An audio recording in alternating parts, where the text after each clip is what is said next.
All right, political Napalm fans, we've got to discuss what is currently happening right now with the footage being released from Tucky Wuckums over in Fox News and the spin that is being placed on it by the right wing, which is losing their minds, thinking that it's suddenly going to change the narrative of J6, especially for people like Josh Hawley and is running through the hallway, and what happened to Jacob Chansley, aka Qanon Shaman. So we got to talk about this a little bit further, even though we've got a video on it already. So yesterday, or in the previous video, I showed you some footage from Ian Michael, or Ian whatever Chong's Twitter. That guy's a piece of crap. It's already well known about him. His footage leaves off something at the end of the actual footage that had been circulating. And we'll go over that now because it leaves off a key thing. So this is the footage that came out with Tucker Carlson doing a narration. Dangerous conspiracy theorist. And we could see that somebody, a lady, and Jacob Chansley, aka Qanon Shaman, are walking through the halls of the Capitol building with police being around him. To this day, there is dispute over how Chansley got into the Capitol building. But according to And here you can see he's being led around, and he passes that booth. He's by some wooden doors over here. There's black mask cop. There's blue mask cop. This door is blurred out. They check it, not necessarily knowing if it's locked or not. And in Tucker's voiceover, he's like, oh, he's trying to get him in through a locked door, blah, blah, blah. Who knows whether the cop knows or not that the door is locked? So to say that the cop is trying to get him through a locked door, he might not have known it was locked until he actually tried it. And at least we can give Fox some credit for blurring this door out, likely in the interest of national security. That is one of the scariest things about one entity, Fox and Tucker's team, having this footage all to themselves. As has been brought up on Twitter today, hey, Napalm, you got to understand, remember, a company was hired to do the footage for the January 6th committee hearings, and they likely signed strict NDAs to protect everything about the footage that they were going through. There doesn't seem to have been a leak from that company who did it, so they were likely deemed trustworthy and are continuing to be trustworthy. Also, we don't know who curated the video footage prior to it getting to that company. National security interests may have never made it to that company to protect all peoples involved. Can we trust Tucker and can we trust Fox to do those same protections? And how do they know specifically what to protect since they are not involved in the building's security? Capitol Police, DC Police, whatever is the correct term for them, they probably have an idea of what is sensitive and what isn't. Not Fox, because Fox doesn't work for the Capitol. They don't work in the Capitol. Still a major concern with all the people in this chain of custody going from Kevin McCarthy to Fox and Tucker's team. Who knows if anybody could become compromised or leak anything over there. But the spin machine's going on. Because here, he walks away. You believe this is chronological order because of Tucker's narration and just the way that it's laid out. So you believe that you are viewing things left to right, top to bottom, 1 minute to 2 minute to 3 minute, etc. There's blue mask guy with a little bit of black. There's black mask guy. Here, they open a door. Okay, look at that right there. Look at this door. Wooden door, what seems to be somewhat frosted panels, a lot of light, beams going across it, and nothing else. And we could see it here. It's open further. We could see probably what is about half the door. And this is what we're looking at. Slightly frosted glass, straight beams going across. Now, look at what happens when we pan around the Senate room. This is not the same door that we saw just being opened. You don't see the frosted glass. You don't see the bars going across. You see an ornate design. I don't know if you could technically call that filigree or not. I'm not really up on that terminology. But you could see that that door has some ornateness to it. Now, bearing that in mind, let's go ahead and look at why the interior footage of Jacob Chansley, aka Qanon Shaman, does not give him a get out of jail free card. Watch this. This is taken from outside the Capitol building. This is not a door. This is a window. That is Yellow Shirt Guy. Yellow Shirt Guy, you will know from actual J6 and J7 back in 2021, is known as the Dishonored Tattoo Guy. What I like to call the infamous Big Three is Qanon Shaman, Dishonored Tattoo, and Don't Wear Your Work Badge to the Insurrection Guy. That goofy guy who was on the right in the black and has his goddamn work badge hanging around his neck. His job recognized that work badge and fired him for doing what he did because he took part in the insurrection.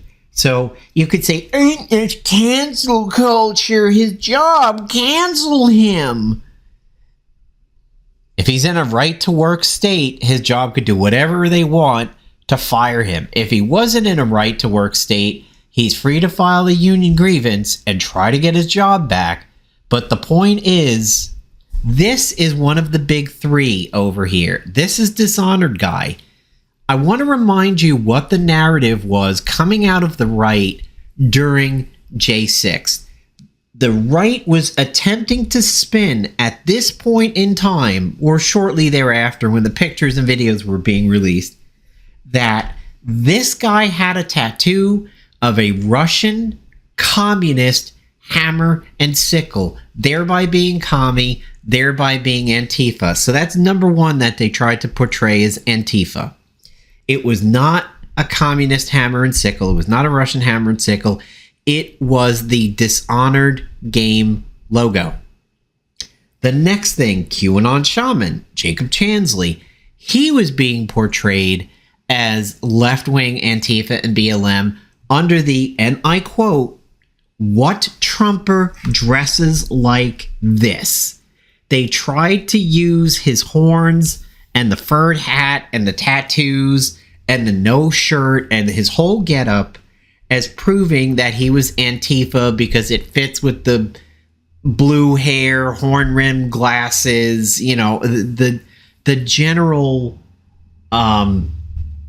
person that they tried to portray a leftist or a Democrat or a liberal as being the crying in the streets, you know what hat type of person.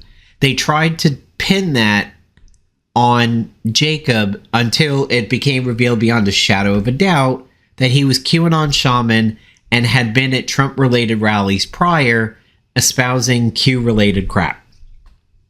He's now distanced himself from Q and has taken that back, but at the time, Jacob Chansley was not Antifa, he was not BLM, he was Qanon Shaman, he was a pro-Trump supporter, and you'll see this in a little bit. So here's Dishonored Guy.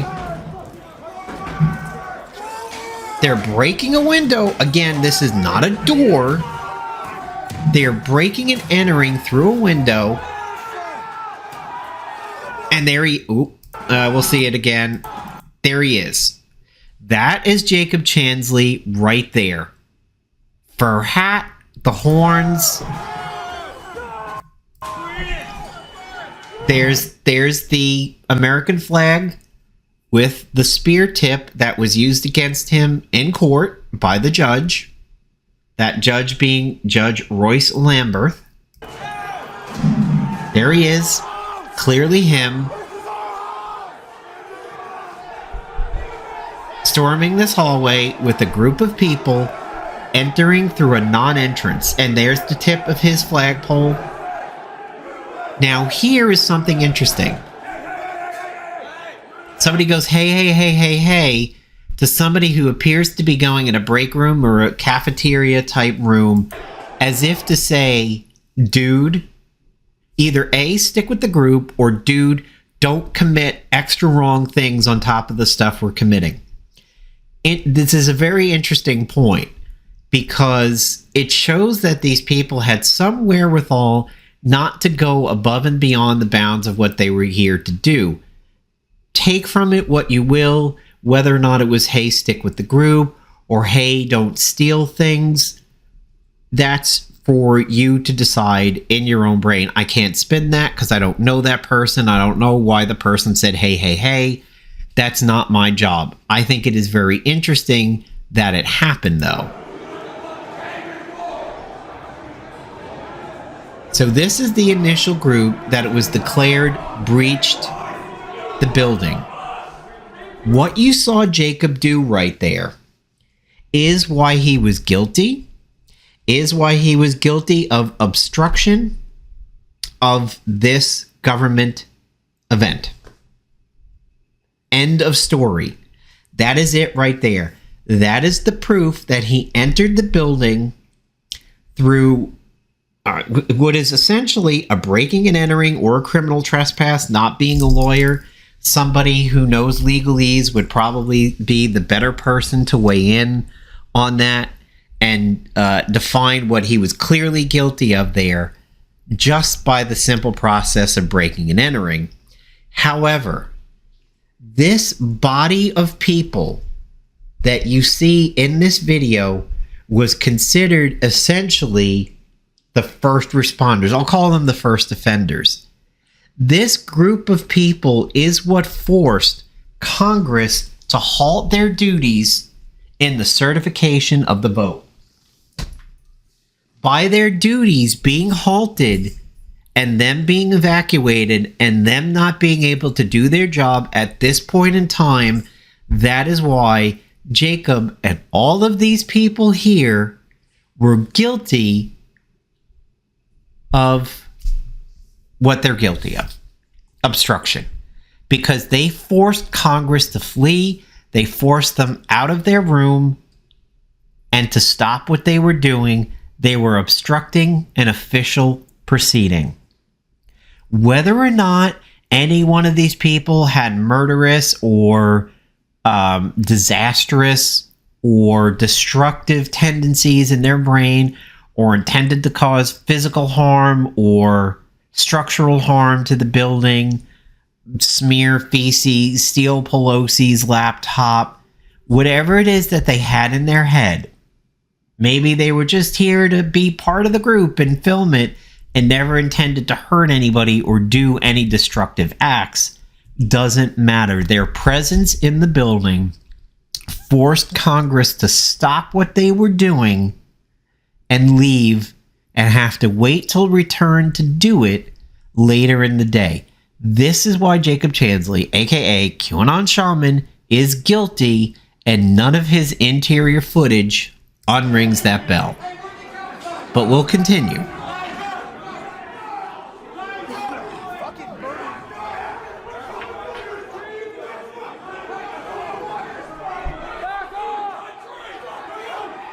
Now that is a police shield in the hands of an insurrectionist. That was removed from a cop, most likely. I doubt he brought a shield to the insurrection.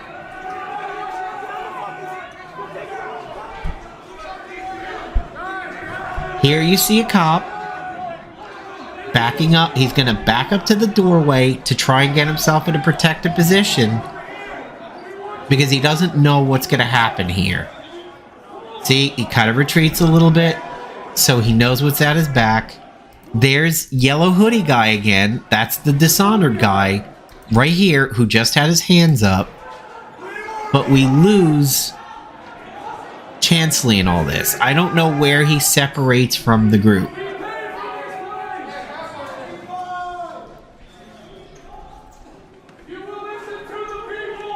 So there he is. There's dishonored guy. We don't see the flagpole of Jacob, but people are going up these stairs. I think this guy right here with the boots was the guy who put his boots on Pelosi's desk. And let's go and look at this J6 footage from way back 8 months ago, okay? There's something we need to point out over here. This is Adam Schiff talking about Jacob Chansley, aka Qanon Shaman. This is proof of him being at another Trump rally. That's him right there with his hand up. Protesters illegally entering and refusing to leave the building. One of the individuals prominently shown in this video is Jacob Chansley. There he is. So he's done it before. Better known as and now look. I want you to pay attention really closely to this. These are not the doors that were opened in the Tucker video, and it's dark behind it. You see these doors? They don't have the crossbars. They don't have the frosted glass. If during watching Tucker's footage that you were led to believe towards the end of the hallway footage over there that Jacob was being escorted onto the Senate floor by that cop opening that door, that would be incorrect. Look at the difference in the doors over here, just like I pointed out prior. as the QAnon And look, shaman. Adam Schiff is talking while blue mask cop Ryder entered the Capitol and was right behind him. He does not audibly reference the cop, but you could clearly see it in the footage. So the narrative that this footage was withheld from the public or skewed in some way that made him seem like a violent insurrectionist or that he was not being escorted around the cops goes out the window, because you could clearly see a cop is walking in behind him. It is the guy that we know as Blue Mask Cop with the black on the sides. Now, what does this footage in comparison to the Tucker footage actually reveal? It doesn't reveal anything different about Jacob Chansley. Lock, stock, and barrel, this dude was done in November of 2021 when he pled guilty. His act was recorded in the video footage we just saw outside the Capitol building. That is the act that made him guilty. His presence in the halls of Congress made him guilty of pushing Congress out due to fear of their lives, calm or not. They were evacuated. That is where you see the Josh Hawley stuff. That's where you see the people going down the stairs and the escalator. They, for their own safety, were evacuated from the building. The exact same way I was evacuated from my high-rise building when I was working 9/11 in 2001, because nobody knew what the hell was happening, but I worked in a high-rise building in a downtown, and I was evacuated for my safety.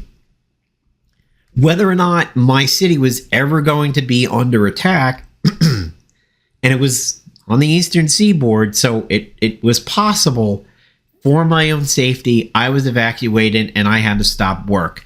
Congress, the vote certifiers that were going on right here where he's stepping, were evacuated for their safety because of his presence and roughly 29 to 30 other people being in the building with him. Also, the cop is visibly here walking in behind Jacob. So there was never any hiding of the fact that police were walking around with this guy. We didn't know the extent, but there he is right there. This is January 6th hearing footage taken from this particular hearing day. This rioter entered the Capitol on January 6th, was photographed leaving a threatening note on the dais in the U.S. Senate. And that's also what is not in Tucker's footage is this part here where he begins to set up, still has the hat on, doesn't have the bullhorn, and is not writing the note. That isn't mentioned in Tucker's footage, so that's what we're talking about in terms of spin. Pleading guilty to obstruction of an official proceeding. Guilty of obstruction of an official proceeding. House of Representatives building included Proud Boys, while men armed with rifles. Okay, so the rest of that we don't need to watch out. This is it. This is what solves all of this and shuts down the narrative that the right wing is currently going with right now, that Jacob Chansley is innocent or deserves a retrial or a mistrial. He was already wrapped up and bow-tied, sitting in jail. He pled guilty.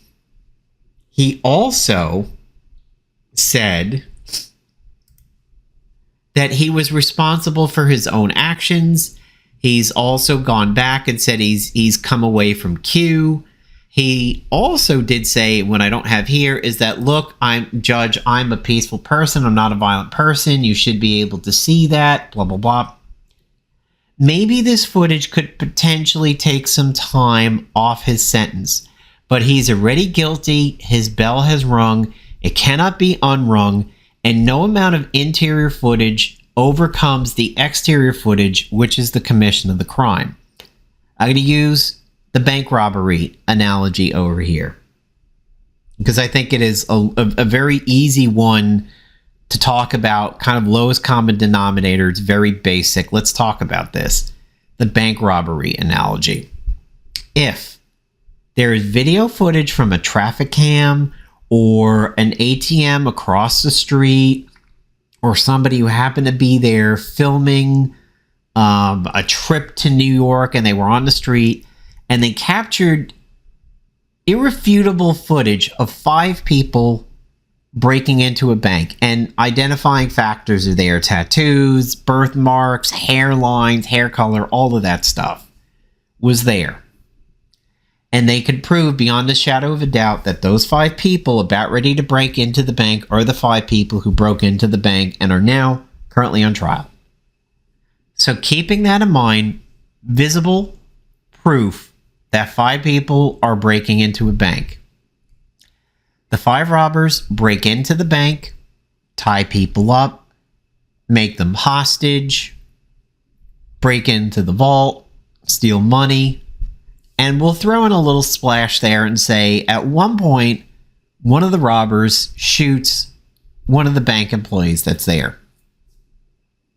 The 5 people take the money, they get out, and they're caught later in time, and now they're on trial for every amount of crime that goes into breaking into that bank, stealing money, and harming a human being. Everybody's found guilty, everybody gets their sentences, or everybody pleads guilty because they know they're caught dead to rights. The footage is irrefutable. Tattoos line up, birthmarks line up, hair, all that stuff. So they plead guilty, they go away, they're in jail. Well, now, a year and a half later, interior CCTV footage comes out that reveals one of the robbers tore their shirt, made a tourniquet, and tried to help the person that got shot in the arm and was bleeding out, and then hands him a bottle of water. Here's a bottle of water. Let me make a tourniquet. We'll be out of here soon. You'll be able to get some medical help. Just stay calm. Don't bleed out. But he still has a gun over his shoulder. He's still part of the robbery. He still performed whatever function he did in the robbery. Maybe he cracked the safe. I mean, I'm sort of thinking like the intro to the Batman movie with Heath Ledger as the Joker. So keep that in mind a little bit. That good-natured act, maybe even saving that person's life by stopping them from bleeding out so that they could get help and go into recovery, doesn't unring the bell that that person was part of the 5 who conspired to break into that bank, did break into that bank, held people hostage, held people against their will, stole the money, And maybe he was even the gunman accidentally or something. Either way, whether or not he is guilty of pulling the trigger or not, that person is still guilty of their crime. And this act of kindness doesn't change anything. They are still very guilty of this act right here. Breaking and entering, and the robbery, leaving with the money, all of that stuff. Maybe the sentencing could be a little bit lighter than the other people. Maybe it would be lighter than the person who pulled the trigger and said, I said, get down, get back, and then fires a warning shot, which goes into the guy's arm. All of that kind of stuff maybe would be a lighter sentence, but the crimes that that person committed to get to that point of being in the building and committing the robbery and stealing the money and getting away doesn't change because he did a Good Samaritan act. And that is the case with Jacob Chansley. I don't care what he did after this point. Oh, I picked a good spot. I don't care what he did after this point right here. If he got into this building, sat down in the middle of the Senate floor, started singing Kumbaya, and peacefully and zen-like trimmed a bonsai tree at that podium with no hate in his heart, no anger, no destructive tendencies, he is still guilty of this part right here, and his presence was deemed a threat to the members of Congress because he was part of this initial 30-person or so pack that forced them to stop their job, obstruction of a governmental proceeding. Case closed. It's all done. No bells can be unrung. No bells are unrung. He's not going to get a new trial. It's not a mistrial. He maybe will get a slightly lighter sentencing if somebody really cares to push. But this dude said he's guilty. He didn't go to trial. He wasn't found guilty by a jury of his peers. He copped to it. He admitted it. I said I'm guilty. Done. And you could sit there and say, well, political napalm, what about being guilty under duress? Maybe he thought this footage didn't exist, which would help him. This footage doesn't help him. At best, it maybe paints him in a slightly better light, and he can maybe get little less time, but he's still guilty of the act, and nothing changes what he is doing in this very second right now, about ready to go in the window. Nothing changes that he is part of a group of people that created a clear and present danger to the members of Congress that they had to stop their jobs certifying the results of the election and force them to do it later in the day. And perhaps these entry points that these two groups created over here were the entry points for more people later on that really flooded the building and maybe even got into violence with the police, exchanged chemical warfare, all of that stuff. He is guilty. That's it. That's done. Tired of this. Political napalm signing off.